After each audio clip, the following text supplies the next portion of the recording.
अस्सलाम वालेकुम व्यूअर्स, मैं आपको अपने चैनल में वेलकम करती हूँ। और आज मैं आपको जो चीज़ें बताऊँगी ये आपके अपने किचन से ही आपको आसानी से मिल जाएगी। ये बहुत ही ताकत बख्शने वाला नुस्खा है। चाहे आप उम्र के जिस हिस्से में भी हैं, इसके इस्तेमाल से आपके अंदर इस कदर ताकत आ जाएगी कि आपसे सब्र भी नहीं होगा और आप मौका तलाश करोगे कि बस कहीं बीवी अकेली मिल जाए। तो आइए देखते हैं कि कौन सी आसान चीज़ें हैं जो आपके किचन से आसानी से मिल जाएंगी। सबसे पहले आपने लेने हैं बग़ैर छिलके के चने।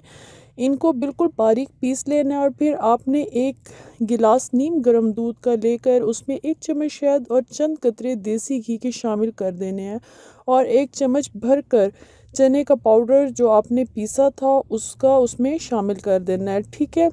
और आपने इसको दिन में 1 मरतबा किसी भी वक्त इस्तेमाल कर सकते हैं। ये बहुत ही कमाल की रेमेडी है और इसका फ़ायदा इस कदर है कि आपकी बीवी आप को शेर से कम नहीं समझेगी। तो इससे बड़ी और मैं क्या मिसाल, मेरे पास कोई और है ही नहीं, ना मैं दे सकती हूँ। तो उम्मीद करती हूँ वीडियो अच्छी लगी होगी। नेक्स्ट वीडियो तक इजाज़त दें। अल्लाह हाफिज़।